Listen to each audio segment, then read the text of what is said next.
Saludos, soy Francisco José Murcia Verdú de la Universidad de Castilla-La Mancha y realizo esta ponencia junto a María José Ufarte Ruiz y Luis Mauricio Calvo Rubio de la misma universidad con la ponencia Inteligencia Artificial aliada del periodismo en territorios despoblados de Castilla-La Mancha. Castilla-La Mancha es una de las comunidades autónomas más extensas de España, pero también una de las menos densamente pobladas. Según datos del INE, en 2023 la población total era de 2.028.000 habitantes. Más del 40% de los municipios, en este caso, tienen menos de 500 habitantes y existen 919 municipios de la región y más del 80% tienen menos de 2.000 habitantes. Hay una fuerte concentración poblacional en capitales como Albacete, Ciudad Real o Toledo, lo que genera desigualdad territorial en el acceso a servicios, incluida la propia información. El concepto de desierto mediático es un concepto acuñado para describir lugares en acceso regular a información local, verificada y profesional. Toda esta investigación se centra está dentro del proyecto regional concedido por la Junta de Castilla-La Mancha, denominado Desigualdades Informativas, cartografía de los desiertos mediáticos y hábitos de consumo en las zonas escasamente pobladas y en riesgo de despoblación de Castilla-La Mancha. Características de los desiertos informativos. Principalmente las principales características que son, hay ausencia de medios locales que se dedican a un periodismo de proximidad, cobertura ocasional o nula de la actualidad municipal, educativa, cultural o política.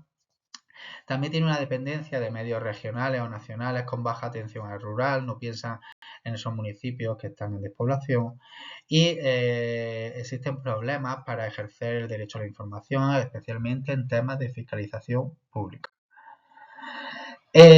Castilla-La Mancha presenta uno de los índices más altos de desertificación informativa en España, según un estudio, el estudio de desierto informativo en España de la Red de Colegios de Periodistas en 2022. Provincias como Cuenca y Guadalajara tienen menos de un medio local por cada 10.000 habitantes en muchas de sus zonas. La provincia de Cuenca precisamente tenía en 2022 44 municipios sin ningún medio de comunicación local activo. Muchos medios locales han cerrado, se han reconvertido en páginas de Facebook, Instagram, Twitter, pero con escaso rigor profesional. La consecuencia es una pérdida del derecho a la información local, desafección política y social porque no sabe el usuario, el lector, el vecino en este caso, no sabe lo que ocurre en el entorno cercano, vulnerabilidad ante la desinformación, son víctimas propensas a las fake news, menor control ciudadano de la gestión pública, nadie fiscaliza los plenos, no hay un periodista que pueda criticar las acciones realizadas por las distintas administraciones y ruptura del tejido social y cultural al no difundirse actos comunitarios ni generar narrativas compartidas. Este sería el mapa de zonificación del medio rural en Castilla-La Mancha. Se puede ver zonas de extrema despoblación, en riesgo de despoblación, intensa despoblación y zonas rurales. Este sería un poco los colores que bañan la despoblación de este mapa. ¿Qué puede aportar la inteligencia artificial en las zonas despobladas? Pues, por ejemplo, generación automatizada de contenido, noticias sobre resultados electorales por municipio. Esta acción la hemos trabajado desde la Universidad de Castilla-La Mancha y se puede ver un poco más adelante que detallaremos un poco con más precisión. Informes meteorológicos hiperlocales, cobertura de deportes escolar incluso de ligas locales, redacción automática de notas sobre presupuestos municipales, siempre que estén los datos en abierto y en algún tipo de portal de transparencia. Narrativa, que es una empresa que genera, una empresa de inteligencia artificial que genera miles de textos al día para medios locales usando esta tecnología. Por ejemplo, en 2020-2021 elaboró multitud de noticias sobre el COVID utilizando los datos sobre el COVID, cobertura electoral, crónicas de fútbol, base y ligas regionales y mercados financieros y energía. Personalización de contenido. Este podría ser otro de los factores, de los aspectos que podría aportar la inteligencia artificial en las zonas despobladas. Entre algunas de las aplicaciones que se podría generar sería enviar alertas sobre tu comarca o pueblo, geolocalización, en este caso inteligente, es decir, me llega información que yo he querido, o simplemente de donde yo estoy me va llegando la información porque tengo mi geolocalizador y me va dando la información donde a mí me interesa. Mostrar más noticias sobre tu propio sector, siempre perfilando tus intereses, o ajustar el formato, texto, audio, vídeo, lo que es más el recurso que realmente el usuario pues, quiera emplear más o necesitaría más. Es útil para fomentar, pues en este caso, la personalización, una conexión más estrecha entre el medio y su audiencia, mejorar la experiencia de usuario también, y hace más accesible la información a aquellos que realmente les cuesta conocer información sobre su municipio, su comarca. NTT Data y los medios españoles, en este caso, personalizan noticias en función de la ubicación y los patrones de búsqueda. Además, también otro de lo que puede aportar la inteligencia artificial a esta despoblación es el procesamiento masivo de datos públicos. Entre las aplicaciones podría ser detectar patrones, anomalías o hechos noticiables entre entre el gran Big Data, esa masa de números, de cifras, sí que se podría, la inteligencia artificial te ayuda de una forma mucho más veloz para descubrir distintos patrones que se están llevando a cabo mediante esos datos. También se puede identificar, por ejemplo, municipios sin presupuestos aprobados o aquellos que reciben más subvenciones, por ejemplo, o generar listas, ranking de inversiones públicas, evolución demográfica, inmigración, situación de servicios básicos, una serie de ranking que podría servir simplemente con la extracción de los datos. En este caso, el procesamiento masivo de datos públicos es útil para transformar esa información que es difícilmente accesible, pero que sería una noticia bastante útil para la población, para el ciudadano. La plataforma Cibio, en este caso en España, ya automatiza el análisis de boletines y contratos públicos. Por otro lado, la monitorización de fuentes, boletines, portales, redes, también podría ser una de las aplicaciones que se podría llevar a cabo para ayudar a las zonas despobladas, como lectura programada de portales web y redes sociales, pues saber cuándo un ayuntamiento pues, convoca un pleno, abre una plaza pública, adjudica un contrato, enterarte de esas noticias que al final afecta a una población quizás menor porque está en un municipio en riesgo, en extrema despoblación, pero que al final que puede ser interesante para el resto de la población, del resto de usuarios o lectores. O también detectar pues, cambios en las normativas locales, ayuda agrícola, convocatorias sociales.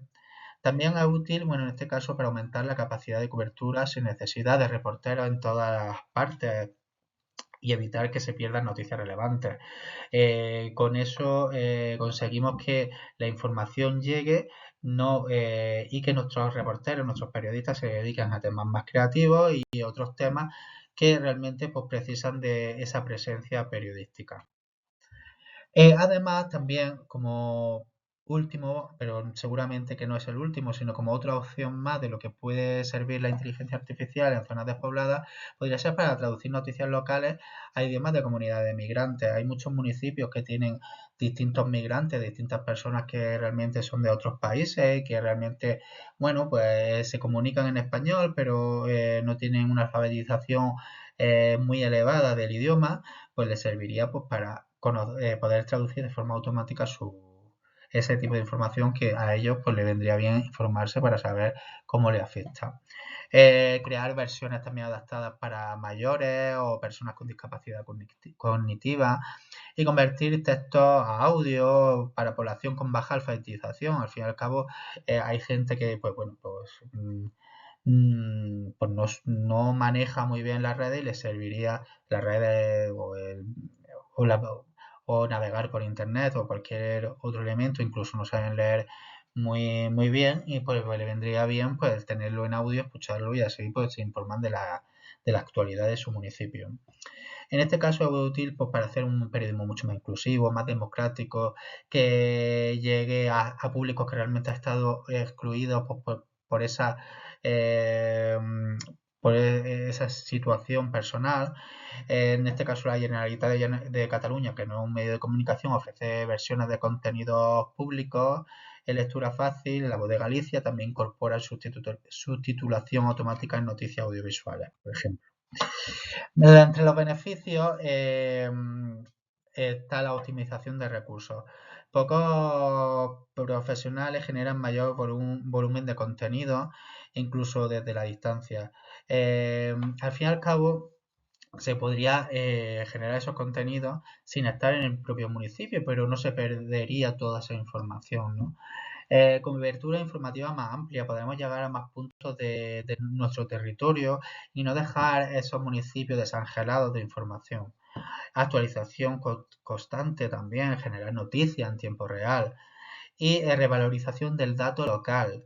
La personalización y los datos públicos estructurados permiten que la vida municipal vuelva a ser visible en esos municipios. Voy a hablar de un caso de éxito, en este caso, en el que profesores de la Universidad de Castilla-La Mancha, entre los que incluyo a las tres personas que participan en esta comunicación, más otros tres profesores, hemos participado en un proyecto en el que realmente lo que pretendíamos era que todo pueblo de Castilla-La Mancha tuviera una información, tuviera su pieza informativa en las elecciones del 28 de mayo de 2023, donde pues pretendíamos que al final llegara a todas las localidades españolas, pero bueno, nosotros nos centramos principalmente en Castilla-La Mancha. En este caso, nosotros lo que hicimos fue enseñar a la máquina para básicamente redactara de la forma más periodística posible y que con la lectura de esos datos pues tuviera una plantilla lo más certera o lo más precisa posible. En este caso, podéis ver un ejemplo pues de una de las noticias que se trabajaron, el PP gana en Manchones, pero bueno, aparte de ese título, esos destacados que hay ahí y esa foto, hay un audio, también hay un texto y hay infografía dentro de esas noticias, ¿vale? Si os dais cuenta, nosotros creamos una plantilla, esta sería la primera parte, la de elementos de titulación, pero bueno, trabajamos en distintas partes, como podría ser el texto, y elementos de internet, pues yo que sé, enlaces, fotos, audio, gráficos y después la adecuación al medio público. Esto es muy importante porque nosotros nuestro objetivo era, estamos muy concienciados con el lenguaje inclusivo, que no haya lenguaje discriminatorio, que los datos sean rigurosos, que haya imparcialidad, objetividad, veracidad, porque al fin y al cabo estamos hablando de un medio público. Entonces, este medio público necesitaba de este rigor y de esta veracidad. Por tanto, trabajamos para que se pudiera cumplir en la medida de lo posible, ¿no?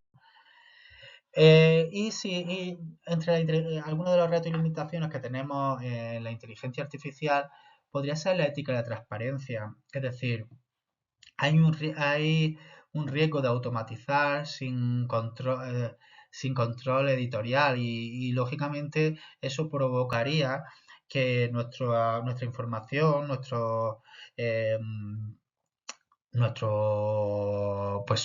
información pues realmente se pierda, no siga una línea. Bueno, pues habría que estar revisando los contenidos que se publican de inteligencia artificial. Y también es muy necesario que se explique lo que se ha generado con inteligencia artificial y lo que no. ¿Por qué no? Se ha generado, bueno, pues lo sabe el público ya sabe lo que va a leer, que va a ser un texto creado a través de datos. Desinformación también. Es decir, uno de los retos que tenemos principalmente. No todo lo que escribe la inteligencia artificial es verdad y a veces se equivocan. Entonces tenemos que velar porque esos errores no provoquen pues esa desinformación. Hay que verificar esa información. Y después la profesionalización. No consiste en reemplazar periodistas, sino reconvertir perfiles hacia curación de contenido, supervisión y análisis, ¿no? Es decir, nosotros no queremos que desaparezca el periodismo, es decir, pero tenemos que trabajar para que esos periodistas que quizás hacían trabajos más repetitivos, en este caso realicen la curación de contenido, supervise esos textos creados por inteligencia artificial y que mucha información que extrae la inteligencia artificial de portales de transparencia, pues lo analicen, ¿no? Eh, si hablamos periodismo sin periodistas, nosotros realizamos un artículo en el profesional de la información, donde hablamos de las distintas redacciones sintéticas, que son aquellas que realmente no emplean no cuentan con periodistas. Pero yo creo que la inteligencia artificial puede ser redactora, es decir, puede redactar una información, pero no una reportera. No sustituye ese trabajo de campo que realiza el periodista, la investigación profunda, la escucha activa comunitaria, el salir a la calle, el poder conocer lo que dice una persona, otra, preguntar, eso de momento no lo puede hacer. En este caso sí que sirve para complementar las tareas repetitivas, la monitorización y la alerta y la cobertura básica en distintos territorios olvidados. Serviría para cubrir esa cobertura básica. Recomendaciones para medios locales. Primero, empezar por lo más accesible. Empezar por la automatización de notas meteorológicas, tráfico, actos públicos. Aquello que realmente sea lo más fácil y lo que realmente también no requiera de tanta intervención periodística. Aprovechar esos datos públicos eh, pues para validar la información, para ver si hay información que podría ser útil para la ciudadanía. Y otra de las recomendaciones sería formar a los profesionales que tenemos en nuestras redacciones. ¿Para qué? Para que tengan una capacitación básica en inteligencia artificial, verifiquen esa información y sepan utilizar las herramientas digitales. Bueno, por último, me gustaría destacar que la inteligencia artificial no es una amenaza, sino es una aliada si se entiende como herramienta para amplificar el periodismo, no para reemplazarlo. No consiste en reemplazar el periodismo, sino que nos ayude. En zonas despobladas puede tejer una comunidad informativa donde hoy hay silencio. Democratiza también el acceso a información relevante, cercana y multiformato. Por tanto, tenemos que utilizarla bajo el término, en este caso, del exoperiodismo, que es ese apéndice que nos ayuda, que es una herramienta que nos ayuda, pero que al fin y al cabo la mente del periodista es la que prima sobre todo el trabajo realizado en los distintos medios de comunicación. Muchas gracias y espero que haya sido de utilidad esta ponencia.